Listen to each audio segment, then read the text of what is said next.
Welcome to another episode of Beyond the Score podcast. I'm your co-host, Harry. What's going on, Josh? What's going on, man? How we doing? We're doing great. I mean, we're in South Florida. The Panthers have won, so it's pretty good down here, I have to say. But we do have some other great topics. Panthers will be talked about. But we're going to bring you guys some great things today.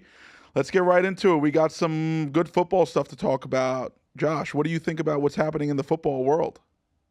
I think we'd be remiss to not start with the Houston Texans to talk about what they're doing, what they've done. They got the number one player at the number 2 pick with Stroud. So I think that they should be pretty happy. And then why don't you tell them about that new receiver toy that they got? Stefan Diggs is going to make things really interesting there. I mean, they already had such a huge core. Nico Collins, Tank Dell. They added Joe Mixon in the mix of things as well. They're stacked. I mean, they're going to be such a fun team to watch. Last season was so much fun already, and I'm so excited to see what we're going to see from Houston this season. The AFC South is going to be a lot of fun too, and we'll get into that as well. But the Texans in itself, CJ Stroud is just going to be climbing the ladder, and I think this season is going to be just another stepping stone for him. You know, getting back into the playoffs, doing some great things, breaking records with a lot of fun toys around him. That's going to be a lot of fun to see. Who's going to be the one who's going to be getting the ball the most in Houston? Who do you think?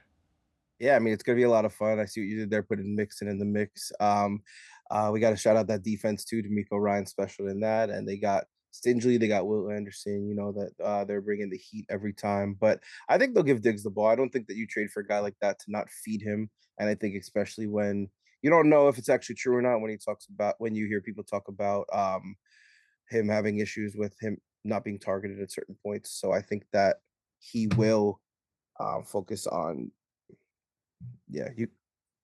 So with Diggs, I think what happened in Buffalo was kind of a tough relationship. And now a fresh start for him is going to give him a new vision. They're a good team. He's going to feel like they can go anywhere there. Nico Collins just got an extension.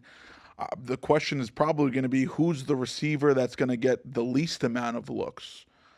That's going to be tough to say. I think it'll be a game by game thing, and I think that that's what makes him so dangerous. Is you can't pinpoint on any person that you think will be the guy for a game, besides maybe Diggs to get his targets. But you can't say like obvious passing situation. They're going for it on 4th down. It's going to Diggs. Like not necessarily. Like of course he's got the name, he's got the game, but I don't know if that's the case. I really don't. He's also climbing the age ladder a little bit too. Tank Dell and Nico are a lot younger. And I think they're going to focus on running a little bit too. Why not when you have someone like Joe Mixon in the back? It's a huge upgrade over Devin Singletary. Yeah, I mean, they still have Pierce too, who is more than capable as a backup. I think that he's a great backup to have. I don't think necessarily that he's someone you want starting if you're going for a championship, but he's someone that can give Mixon a break and you're not totally screwed. For sure, I agree. He's definitely one of the better backup running backs in the league. And if there is some sort of injury and Mixon does go down for a game or two, Pierce will definitely be able to, take up some yards and get some things going for them as well offensively. But speaking of them as a whole, I expect them to make a run. There was a lot of emphasis on what will happen with the Texans after the season that they had with CJ Stroud in his rookie year. And will he have a sophomore slump or will he take it to the next level? I think a lot of people will agree that he's going to be taking it to the next level. He's one of the best quarterbacks in football already. And it's going to be so fun to see who they're going to end up playing in the playoffs and who we're going to end up comparing him to. Mm-hmm. Totally agree to that. I don't think that you could look at him and say there's a true equal comparison, but you could say among all the young quarterbacks, there might not be a guy who's more fun to watch. That's more of a gamer. I mean, of course, you could debate that all day. There's so many good guys, such good talent in the league, but I think that you really got to look at him and what he's got around him, and you could have one of the best offenses in football. Well, another really young and fun quarterback to watch will be Jordan Love and those Green Bay Packers. I mean, we had no expectations really for them this season, and he kind of took it off, and Packers made the playoffs, and now people believe in that NFC North team over there, even though they have Detroit right, on their tails, really. I mean, they're the best team, but what do we expect from Jordan Love and them Packers? It's so funny looking at like whether you bench them, whether you start them, like let them season. These are looking at CJ Stroud and looking at Jordan Love. That's both success stories of that So you really got to know who you're drafting. You got to know the person. You got to have a plan. And I think Jordan Love's going to be great. I really do. Watching him play, watching him progress game by game. That's the real challenging part in the league. Like you look at the preseason, you could see a guy ball out, but he doesn't really have to make changes. He's just focused on getting the plays right. But when he's doing it game by game, getting better every single game and getting better every game as the game goes by, it's a really exciting thing for Packers fans to look at. Plus, looking at that defense, I mean, Jair Alexander, tell me what you think about that defense. It's a scary defense for sure. I mean, they're a high IQ defense overall. The Packers in itself, I think their offense is really going to be the one that's going to be the question, not their defense. We already know they have a high powered defense. It's going to be the offense, and do they have enough weapons for Jordan Love to get the job done, down the line? I mean, that division, like I said, you got the Lions who are favorites to win the division and make a deep run as well in the NFC. So, what is going to really happen when Jordan Love has those high pressure situations in those big division games, right? The thing is, we don't see a lot of quarterbacks who were drafted and get benched off the start, right? Jordan Love was one of those guys. He was drafted in 2020. He was Aaron Rodgers' backup. He sat, he learned the process, and then he finally came in as a starter. CJ Stroud Mhm, didn't have that in Houston. He came in and he was starter day one. So mhm. when it comes to the Packers, will Christian Watson be enough for him to take it to the next level? They have Jaden Reed, who's young, who's going to be a lot of fun to watch as well. But is that offense really going to be enough to make a deep playoff run? I mean, that's one of those things where you go into the season and you look at your personnel and you're like, we get a dominant receiving tight end. We might be able to do something here because I think that they have a very good system with how they work with their receivers. I mean, I'm pretty sure they just gave Christian Watson 110 million. You can fact check the numbers, but clearly they believe he can be an important piece for that. So I think that looking at that, I really think if they got like obviously Gronk's not in the league, but if they could get a guy that could control a game when all the other parts are taken away, I think that that's what they can do to get over the hump and win the NFC I'm a and take huge on the fan of Tucker Kraft's game. I think he's a really bright, young tight end. And in this system where they're going to let him thrive, not having so many options like Houston, he's going to get the ball, especially for those checkdowns. It only makes sense. Yeah, I mean, it definitely can't hurt. I think that he's someone that I'm kind of gonna see it to believe it. I'm not gonna doubt him because I think that the team as a whole is just it's one of those teams like I would not want to have any of the Packers on fantasy because besides Jordan Love because all of them could be the guy or could be a decoy, and I think that that's what makes them so special. I mean, no, we were talking about the Texans with that, but the Texans are more high octane. I feel like the Packers are more of a team that they do that because they got to be strategic on how they're going to win and they have a great coach. And I think that when you look at that as a whole, I think that's something that's really important to continue to progress. It seems that the last couple years, Matt LaFleur has been on the hot seat, and then this season, the second half was so beneficial for the organization to see the success of Jordan Love that he saved his job at least for the 2024-2025 season. I really wonder if he's going to stick around as the head coach if they don't progress as a team as a whole next season. Yeah, I mean, it would I think it'd be hard to fire him if he wins a playoff game. Making the playoffs isn't enough, in my opinion, to keep it because he's shown he could do that. He's shown that he could get them there. And I think that now he's gotta if he wins another game, you might give him one more year. But I think that you gotta start putting it together because you have a system that clearly works. Even if you're defense first and the offense does enough, like you're like that's what your Giants were, honestly. Like they Eli is a great quarterback, don't get me wrong, but your defense was incredible when you won championships. So that's the kind of comp I could see here. Well, defense wins championships. I agree. And I think the Packers in itself are going to be set for success down the line. It's just going to matter on how fluent that offense is going to be. And we'll see. I mean, it's going to be a really, really fun football season. I'm really excited for football to come. Now that everything is basically stopped and we only have baseball, I cannot wait for preseason. Even preseason, it's just like, let's get it going. And I mean, speaking of the next season, it wouldn't be a football segment if we didn't talk about the reigning back to back Super Bowl champions and the Chiefs and who we think might be crowned the Super Bowl champion in 2025. Josh, who's your take on who you think is really going to have a shot at taking it next season? Yeah, I mean, of course, you got to give the Chiefs their flowers before you go into that. I think that you look at the Chiefs, you look at what they've done, super incredible, and the whole world was kind of against them for kind of ridiculous reasons last year. I particularly enjoyed watching them play and watching them do their thing, but I know that a lot of people don't feel the same way. And for me, my sleeper I mean, I don't know if it's really a sleeper because they're always dominating their division. Well, actually, I don't know if I should say that based on what's going to come in a little bit, but we're going to talk about the Ravens. I mean, I think they brought back everybody that they need to.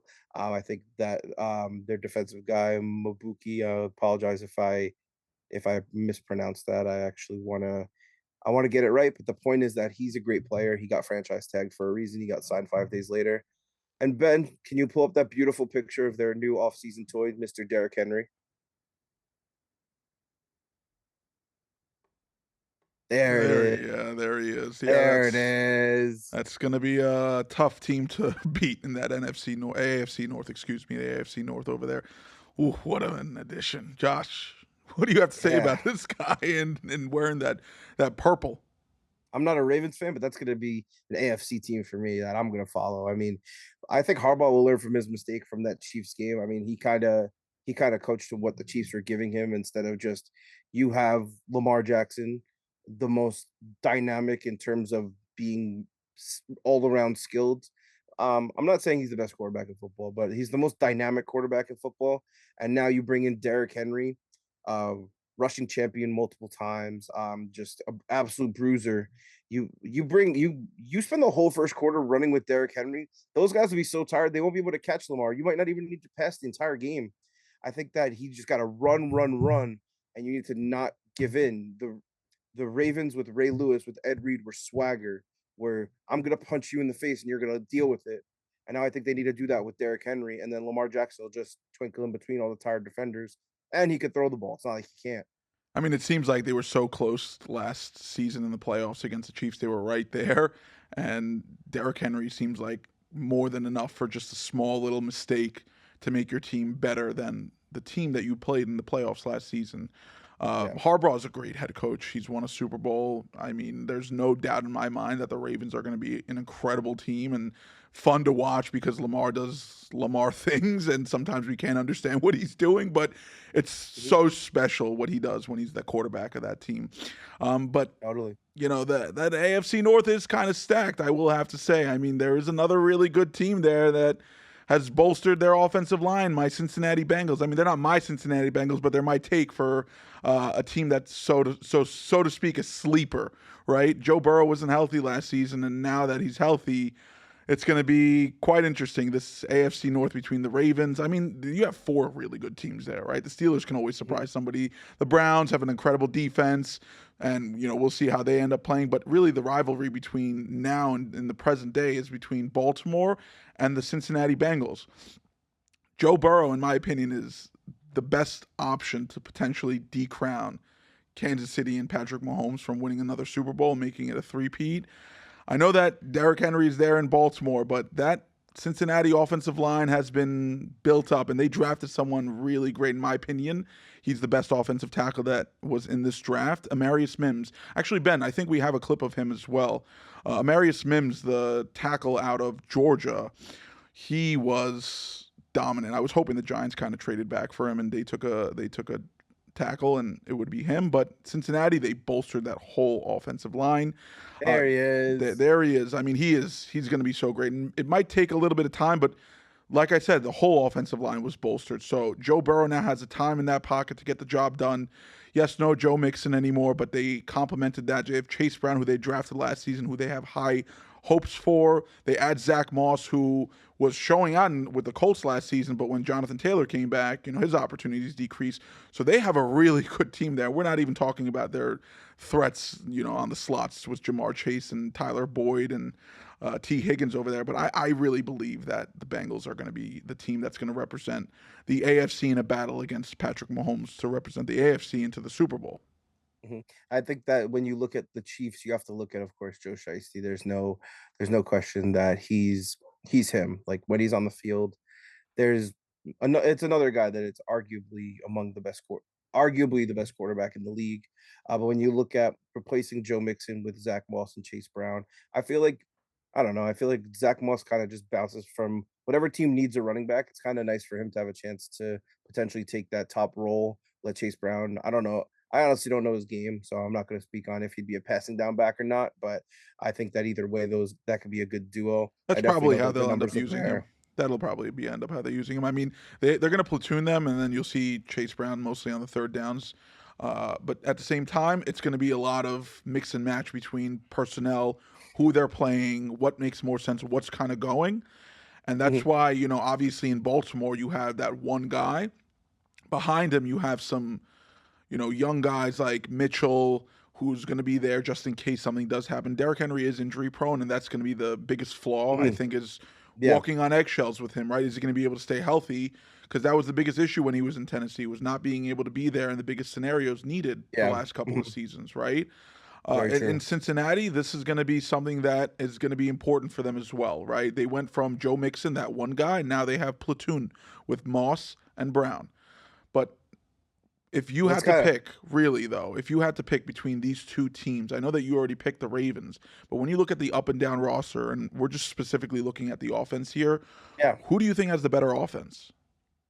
It's a good question. I think that the difference being Jamar Chase versus Zay Flowers, you could give the edge to the Bengals a little bit just in terms of the passing game and in terms of offense because Jamar Chase is pretty unguardable. Like you can't deny that. Having a player like that, especially one that went to college with your quarterback that has that chemistry is something that you can't teach that. You just it's not luck. They planned that out and it's paying dividends. But I still think that the Ravens offense, if they punch you in the mouth, they'll be able to control the game and not let you get into those passing downs because their defense is good too. I just think that the Bengals offense is I would probably say better overall, but I think stylistically the Ravens could have an offense that does the job more. We shall see. I mean, it's going to be a fun season. I can't wait for football, like I said, and I'm just having the jitters. I know my Giants aren't going to be very good, but football is football, right? Um, Yeah, and I think we can kind of put a bow on that by saying here at Beyond the Score, I think that if any of the other two AFC North teams beats our teams, we'll still be supporting the AFC North to think that they could take home a championship this year. well, if it's not the Chiefs, then yeah, for sure. I think the Chiefs are going to be the team, but if there's a team that's going to be able to beat the Chiefs, my take will be the Bengals, at least for right now. Can't make the Chiefs a sleeper, bro. Come on, that's like No, thinking. they're not. I mean, they had Hollywood Brown. They had so many other pieces. We're not going to get into that right now, but they're so good overall. Chris Jones resigned. So, all right, we got some baseball to discuss as well over here. We got some fun things going. The Pittsburgh Pirates are a fun team that Josh is absolutely obsessed with for some reason. I can't seem to see why. I'm going to let him explain to you guys why he thinks the Pittsburgh Pirates are a team to watch. Da-na-na, da-na-na. Thank you. Roll the clip. Just hype me up one time. Yeah. All right. So we got Skeens. We got Skeens still. We got a bunch of guys. Just gonna watch the Are these clips just trying yeah. to show us who is the best players on this team that you believe are the reason why you have them as a sleeper? No, this is just telling you kind of the aura that's around them. Like it's kind of it's kind of a team that nobody really expects anything from. And I think when you look at the central divisions in baseball, they're kind of always up for grabs. Even if there's like a good team, I feel like they don't seem to play well against their own division. So I feel like it's really tough to it's really tough to say that like the Pirates are going to be terrible or the Cardinals are going to be good or whatever. But I think the reason why you got to look at the Pirates, they're only 2 games out in the NL wild card with a terrible offense. They're 24th in runs per game, 27th in average, and 28th in OPS. And they're playing good against good teams. I mean, against teams that are over 500, every team except for one of them has a worse record. They're better than the Braves, they're better than the Cardinals, they're better than the Diamondbacks, and they're better than the Mets against teams that are over 500. Those are some good Um, teams. yeah, exactly. So when you break it down like that, the NL is wide open, and I think that when you look at it, they do have to make moves. Like they need some beef. They need give me Jake Berger or Ryan McMahon in the infield. I mean, Jake Berger not having a great year, but he is 64 OPS plus. Why do you think he would help Pittsburgh? yeah, I saw that too. But then when you look at his career, this probably weighed it down a lot because he hasn't had a long career. When you look at his career, 807 his rookie year, and then 828 last year as a whole, but 860 with Miami when he felt like he had something to play for. So I think that you give him a reason, you give him something to be excited about, then he could be a guy that could get back there and give you 15 bombs in the second half of the year, if not more.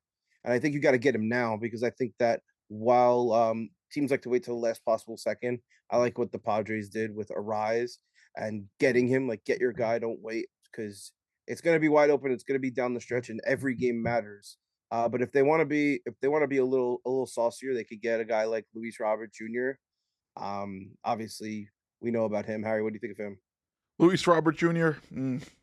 I mean, any of those guys on the White Sox are a tough play. They're the worst team in baseball. So, yeah, they have Yeah, some solid pieces, but for Pittsburgh to get better, I think they're definitely going to have to be offense. It's their pitching is great. You showed the clip of Skeens before. He's magic to watch out there. The rotation's not the problem.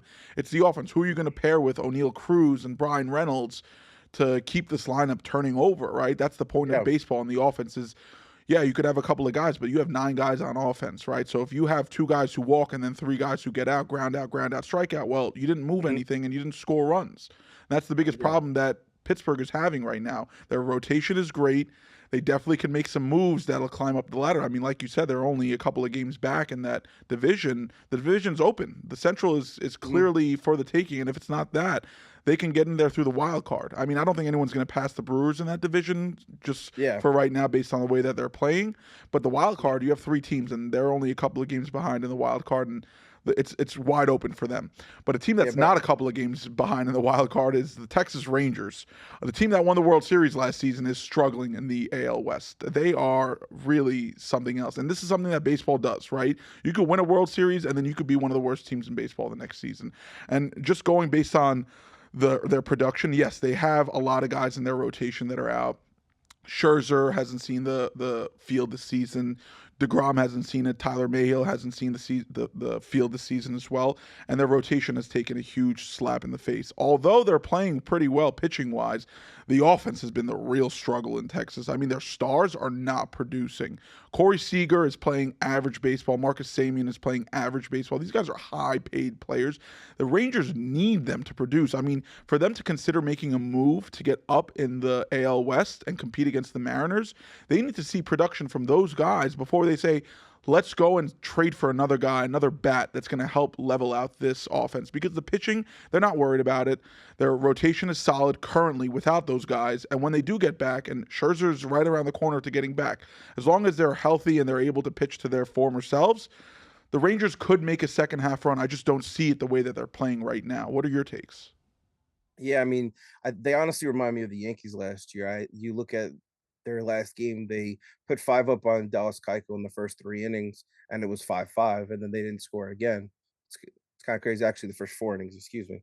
But the point, I think that they're hurting in terms of they need those big name pitchers back. They need the confidence. They need to make those trades because last year they made the trade for Chapman. They made certain deals to make sure that they can be that team. And you don't know how long Houston's going to be down for. If Houston's going to be out of it for the whole year, or if they're going to start to get hot. But you really got to take advantage now. You got to make a move now for a guy that's going to be impactful for you for years. Because clearly, to go from a World Series to 37 and 43, I think that you gotta look at something with the players that are around. And it's not necessarily that the starters are bad players. It's just there's a couple holes that need to be fixed. I mean, you're when you're flying high, everything seems great and you could just patch a couple pieces. But then when the off season comes and you're 0-0 again, you can't be caught sleeping. You need to be ready to go again. You need to be able to do it. Well, for the Rangers, they're currently 5 games under 500. I'm sorry, 6 games under 500, and they're 5.5 back in the wild card. So if they are going to make a move, they have to make it now. It's just if they're too patient waiting out these players who are good on their team, who are getting paid a lot of money to get better, then it's going to be too long, and it's going to take too long. And by that point, they could be sellers, right? I mean, the Mhm. Mariners are well put together. They seem like they are going to take this division this season just based on the way the division's been going so far. Houston doesn't seem like they have a spark. The Rangers seem like they're just out of it. They won their World Series last Mhm. season and it's like their hands are up and they're over. It's finished for them. And we'll try again next year. Right. And that's not the way it should be in any sport, but in baseball that seems like the way it goes, right? You win a World Series, and the next season you're not really competing for a playoff spot. 5.5 games right now in that American League is going to be very tough to climb. I mean, there's some good teams over there that The AL East has three teams that can still make the playoffs that are not Yeah. in the playoffs right now. The Red Sox, the Red Sox, the Blue Jays, and the Rays are all better than the Rangers. So for them, Mhm. they have a lot to climb up, and if they're going to do those moves, they got to get on it right now. And before other teams start taking away these opportunities, they got to see who's out there, make that move, and get that offense going. Because if they Yeah. don't, they're going to be finding themselves in a very difficult position when other teams are playing baseball in October and they're not.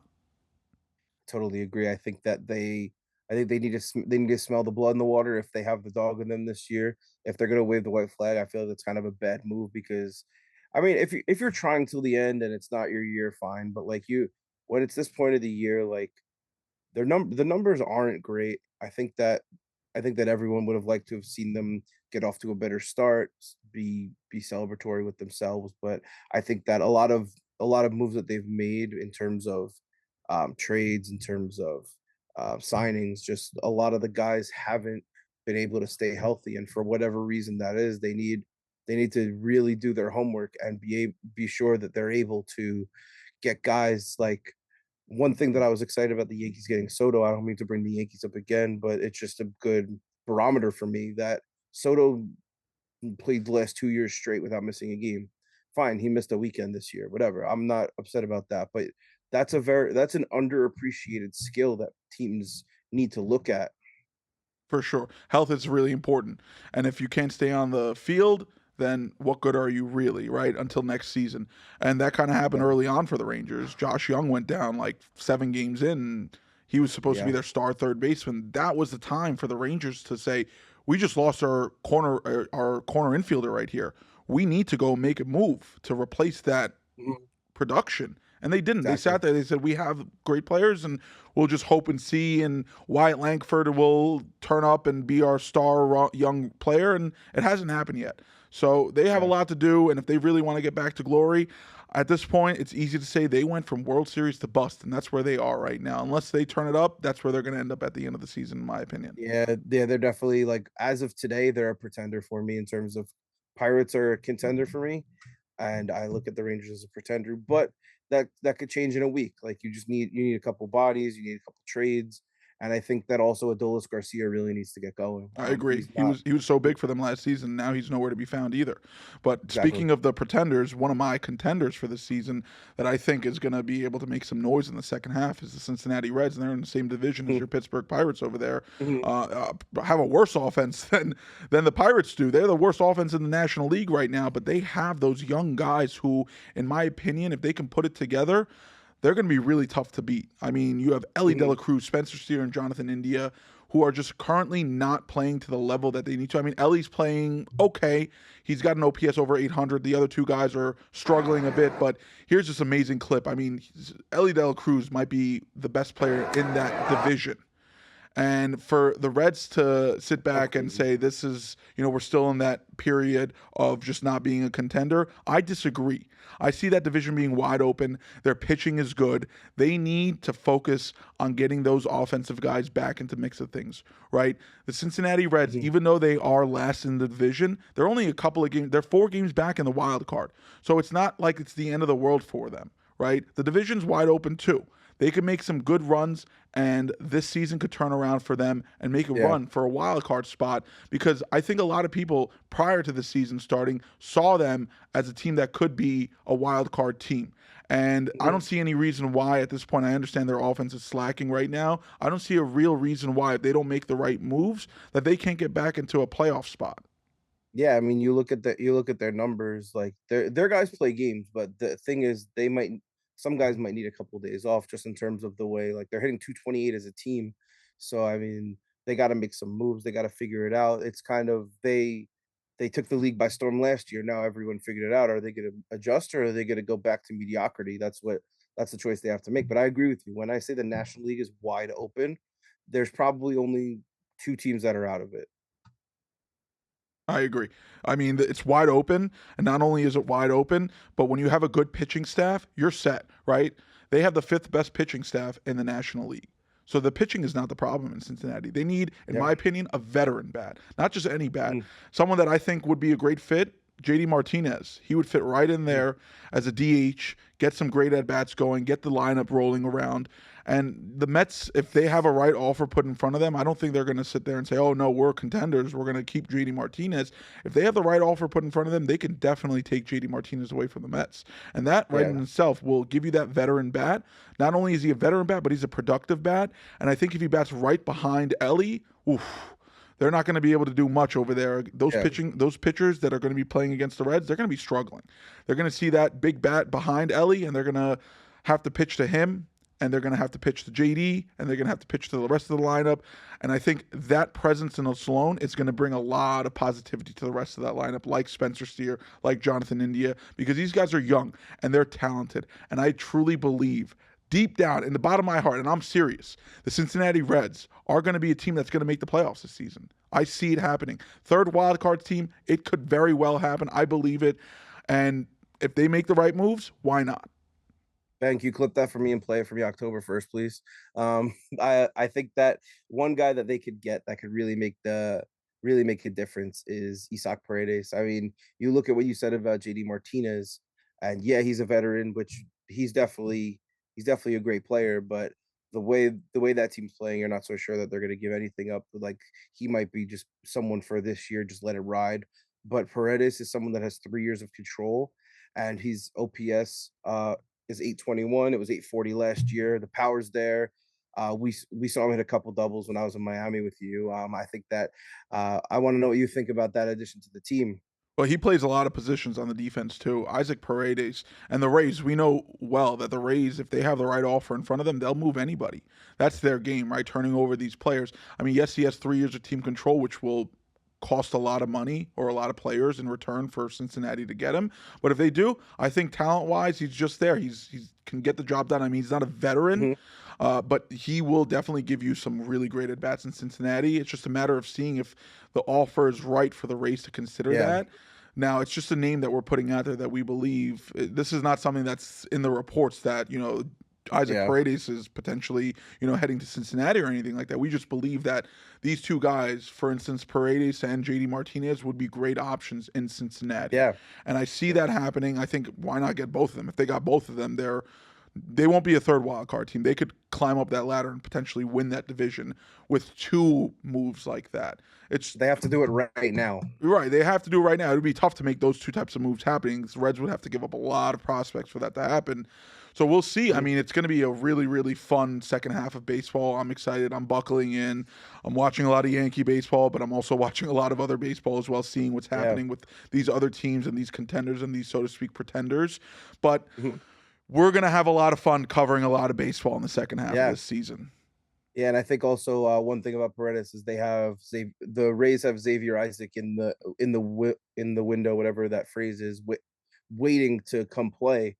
I think that Paredes has his highest line drive percentage right now of his career, and I think that they're not going to want to pay him. They never want to pay them. I mean, we're not going to talk about what happened the last time they paid someone actually, but I think we could put a bow on that and talk about my Royals. I mean, Ben, if you want to showcase Bobby Witt Jr. for my Royals, He's on my he's fantasy team, by the way. I have to make that clear. Bobby Witt is a stud.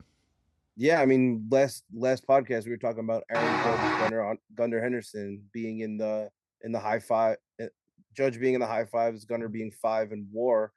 You look at Bobby Witt, he's at 3.9. Like that's no slouch. Like you look at this guy, he does everything on the baseball field that you could need. He's hitting 311. He's got 12 homers, but he probably would have more if he was playing somewhere else because he has seven triples, 53 ribbies, 60 runs scored. He really makes it go. I mean, I think their offense is okay. Their infield is pretty good when you look at Pasquatch, when you look at a couple of these other guys, Michael Massey, I've been high on for a little while. I think that they're just one of those teams that like they always pull the right strings when it's time to do it. And I think this year is the time to do it. I think Salvador Perez is the most underappreciated player in the game. I don't think he's the best player by any means. He's a top five catcher probably. You could probably correct me into top seven or eight, but he's hitting 279 with 12 homers, 46 ribbies. I mean, and then you flip it over to pitching where he makes his impact. The highest ERA on their rotation is 4.4. They got former Met great Seth Lugo 2.29, Cole Reagan's 3.03. And funny enough, we were just talking about the Rangers. they got Cole Reagans in that deal where they sent Aroldis Chapman to the Rangers, so they What a can make that a win-win. real win. What a win-win Exactly, that was. I mean, right? Cole Reagans at this point, he's just throwing heat, and yeah, Chapman throws heat too, but he's a reliever, and the And Royals now he's not even rotation is sick. yeah, and then you look at they're actually tied after a win earlier today. We record on Wednesday night, but they played a day game. After a win today, they're actually tied with the Red Sox for the third spot in the wild card. So I really think that, and honestly, I'd rather them make it than Boston for obvious Oh, reasons. for sure. Boston can be last place and we'll be happy as any day comes. Royals making the playoffs is a high probability in my book, too. They have a great team. Perez is underrated, but in my opinion, also, historically speaking, he's such a great catcher and 41 years old, young, I should say, 41 years young, because he's still going at it and just as good as he was when he was 31 when they were winning the World Series in 2015. So, one thing that happened here in South Florida that we got to really discuss, though, and I think this is something really important. We just had a Stanley Cup win here in South Florida. The Florida Panthers are your champions of hockey. Wow, oh wow. 7 games. Everyone was holding their breath. It was 3-0, then it was 3-3, and everyone's like, is this going to happen again for the 8th time in history where a team comes back from 3-0 and wins the whole thing? Oh, my God. South Florida was freaking out down here, but they did it. Panthers won it, and we are holding the Stanley Cup trophy down here. What do you think on this, Josh? Panthers taking over. Yeah, I mean, Ben, we got a little Panthers video if you don't mind. I think that it's just We're an destined.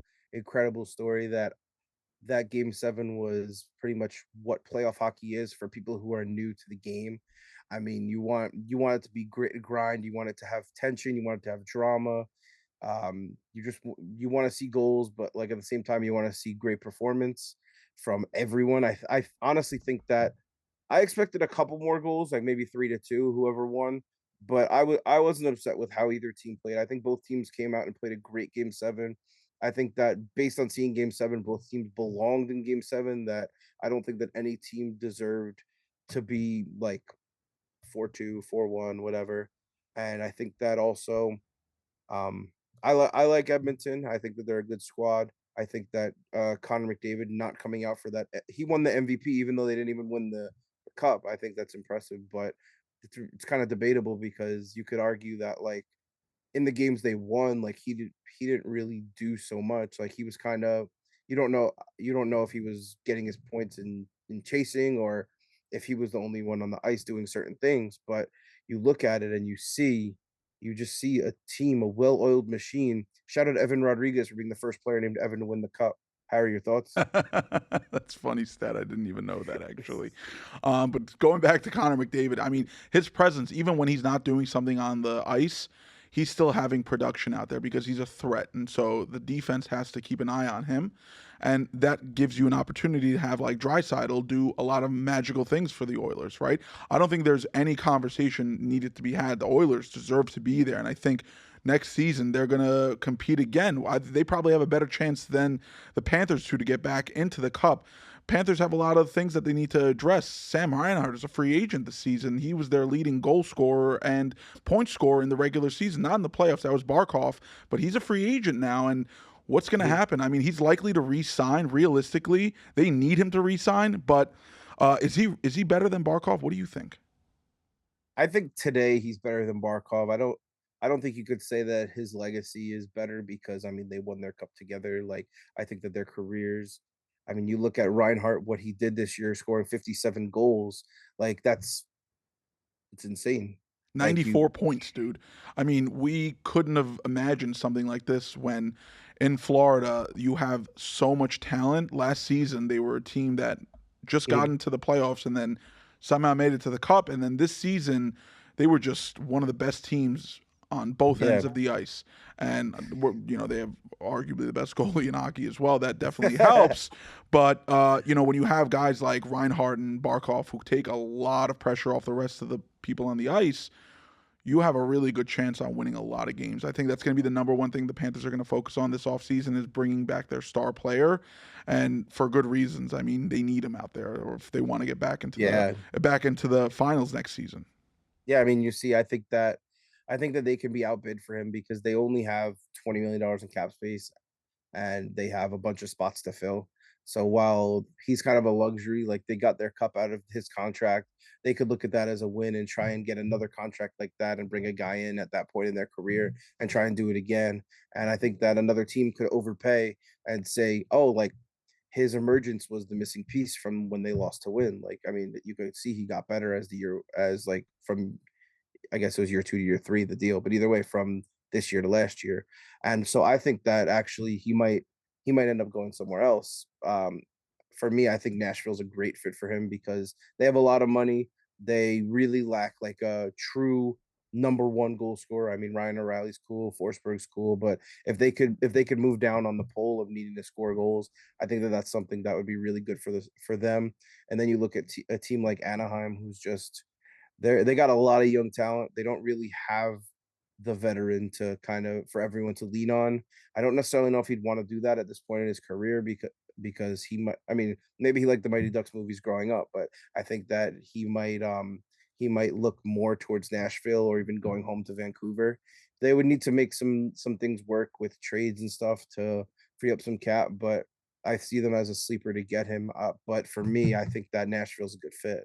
Well, I hope he's not basing his free agent decision on watching movies. I think hockey's one of those sports where the hometown discount is the more probable place to happen. I'm not saying he's going to leave money on the table. He's one of the best free agents available. But when you just won the cup with this team and they put a bag in front of you, you'll probably be inclined to take it. They have $20 million, but they have 9 spots to fill in their roster. But what's big in for them is the fact that they just won the cup. I think there's going to be some Yeah. veteran players that are going to look at them and say, "Hey, listen, we'll take less money to go there." And I'm certain the Panthers will make some moves to free up some more money to make these things happen. But in my opinion, it doesn't make sense for a Reinhardt to go anyplace else unless he wants to. In his head, he wants to just start a new venture someplace else and see if he could win someplace else. But this is the Yeah. best place for him to currently win if he wants to be a champion and stay with this Florida Panthers team and do a lot of successful things down the line. It's the best place for him to be. If it's whether it's Nashville's a playoff team too, good for them. I mean, if he goes there, I don't see them being a team that's going to make it to the Cup Finals. We shall see. Mhm. We have a lot of other good free agents to discuss. I mean, hockey is going to Yeah. be a lot of moving parts. We have Jake Gunsel, who's going to be a free agent. He will probably be re-signing with the Hurricanes. They're already discussing extensions.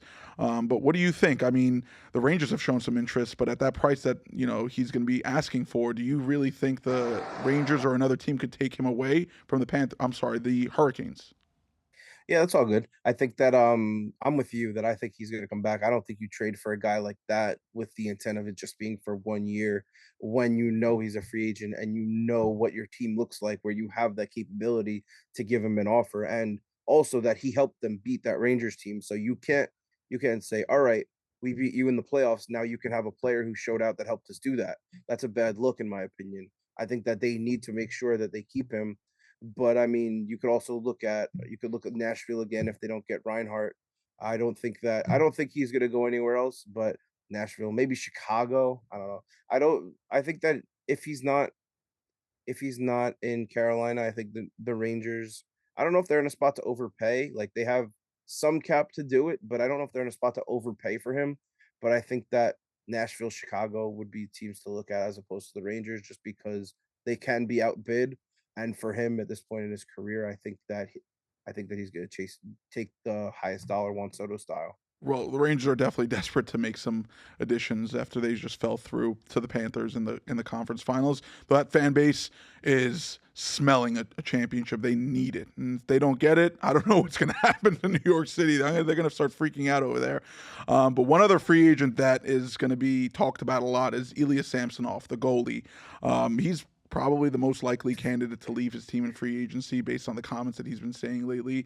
What do you think? Where's the number one team that he's going to end up making his way to? Yeah, Ben, can we see the quote that we have for Ilya Samsonov? A lot. We spent a lot of time hyping guys up, but Harry brought up the quote, so it was an important thing. Harry, would you mind reading us the quote? Yeah, he needs to play better. But this is, I mean, when you're in a contract year, you shouldn't be. I mean, obviously, like it's good to be accountable and all that, but like you don't want bites like this in the media. Like you want something when you go to your new team, you want to be welcomed with open arms. You want people to be excited that you're coming. I think that a good spot for him would be Buffalo. I think that you look at Buffalo, they're kind of budding. I mean, you could look at the 20 the 23 the 23 Devils as a team that you could look at as what Buffalo is kind of building. And they don't really have that goalie, just like the Devils didn't have a goalie at that time. And Samsonov is a guy that you could put him with Ukko-Pekka Luukkonen, or however you say his last name. That's a tongue twister. But A the lot of point of the hockey matter, players are tongue twisters. but the point of the matter being, I think that he's a guy that when he finds a home, he'll do good things because I mean, you look at his numbers with Toronto. Yeah, like the save percentage is okay, but he won games. He was 23 and 15 with 8 of those losses being in overtime. I think that if you get, of course, like Toronto's a team that has a lot of offense and you can run it up a little bit. But I think Buffalo could be a similar style. I think that it could be a good fit. And I think also I don't really look at any of Toronto's defenders as I do Owen Power and certain prospects that they have to take that step. I think but the other one would be Chicago because I mean you got Connor Bedard, you got a high pick. I think that you gotta get a goalie. You have Peter Mrazek, but you look at bringing Samsonov to have two different goalies that you keep two 1A 1B guys instead of having a true alpha. Yeah, that's not the ideal situation to you always of course want to have a Bobrovsky, a Markstrom, a Sorokin, a Shesterkin. You want to have a guy like that. But when you look at it, I think that the next best option is having a guy who's always rested to play and ready to go and giving you a chance to win every night, especially when you have a guy like Connor Bedard. Well, it seems like it's pretty inevitable at this point. The Maple Leafs are already looking for their next goalie. So, Ilya, good luck to you wherever that is going to be that you're going to be playing, because it won't be anymore for the Toronto Maple Leafs unless something crazy happens. I wanted to say this is so much fun. I love doing this every single day, every single hour, just talking to you, Josh, about sports and getting us ready for our next show. That's being said, we have to say thank you to everybody for tuning in on us. Please come to Spotify. Please come and subscribe to us to YouTube and Apple Podcasts, wherever that is, for you guys to watch us. We are really excited to keep this going. Josh, please thank our fans from the bottom of your heart, because I know that you would love to do that. We are really happy that we are doing this on a constant basis at this point. Yeah, I mean, I want to thank you guys for taking the time, taking well, like 40, 45 minutes out of your day to listen to us talk about sports and spew some nonsense. And we would love some feedback. We'd love to know that you're listening and hear what you have to say because if you ask us questions, like we might not answer you in the comments, we might put it in the next show and shout you out. Like it's not something that we don't have a problem being questioned on what we say, but also we don't have a problem with communicating with you and giving you exactly what you want to watch. So thank you. And I look forward to next week. As always, please comment your questions, any topics, any hot takes that you guys have, anything you guys want to hear on our next show. We'd love to hear you guys out. Put it in there for us to read. We're going to read every single comment in there. We're excited to hear your thoughts. Thank you guys again for joining us. Oh, yeah, can't forget this. And like the late, great Yogi once said, the future ain't what it used to be. Thank you guys. There you go.